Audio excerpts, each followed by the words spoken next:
KT Ramarao గారు కేసీఆర్ దంపతులకు కేటీఆర్ గారు పుట్టడం, ఆషాఢ మాసం సందర్భంగా మన కాసం ఫ్యాషన్స్ కిలో చీరలు కొనండి, అరకిలో చీరలు ఉచితంగా పొందండి.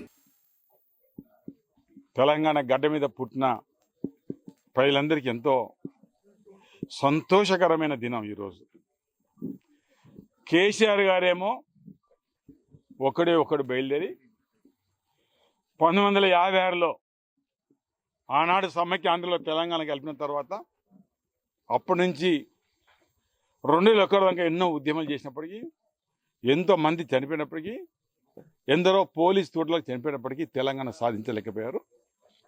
ఒకడు బయలుదేరి ఢిల్లీ పీఠాన్ని మెడలు వంచి తెలంగాణ సాధించే వ్యక్తి కేసీఆర్ గారు, వారి కుమారుడు కేటీ రామారావు గారు.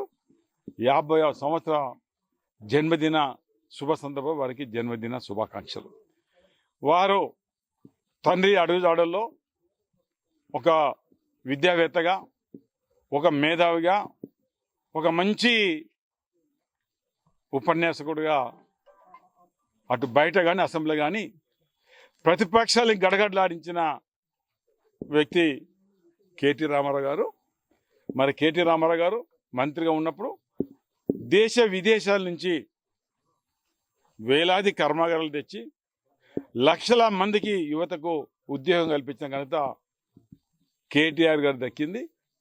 ఈ సందర్భంలో ప్రభుత్వం వచ్చి దాదాపు 31 నెలలు అయిన సందర్భంలో ప్రభుత్వం చేస్తున్న అవినీతి, అక్రమాలు, దోపిడీలు అన్నిటికీ ఎదురాడి పోరాడుతూ ఎప్పటికప్పుడు మరి కాంగ్రెస్ పార్టీ కానీ మిగతా పార్టీలను చీల్చి చెండాడుతూ తనకున్న వాగ్దాటితోటి మరి తెలంగాణ ప్రజల్లో గుండెల్లో ఏ రకం కేసీఆర్ గారి గుండెల్లో నిలిచిపోయారో అదే రకంగా కేటీ రామారావు కూడా తెలంగాణ ప్రజల గుండెల్లో, యువత గుండెల్లో స్థిరస్థాయిగా నిలిచిపోయిన వ్యక్తి.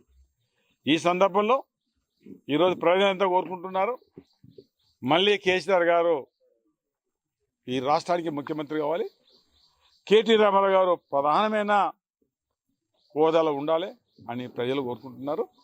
ఈ సందర్భంలో భగవంతుని ముక్కోటి దేవతలను కోరేదల్లా కేటీ రామారావు గారు నిండుగా 100 ఏళ్ళు ఆయుష్తో ఉండి ఇలా ప్రజలకు, తెలంగాణ గడ్డ మీద పుట్టిన ప్రజలకు, భారతదేశ ప్రజలకు ఒక దిక్సూచిగా కేటీ రామారావు గారు నిలుస్తారని, ఆ ముక్కోటి దేవతల ఆశీస్సు ఉండాలని కోరుకుంటూ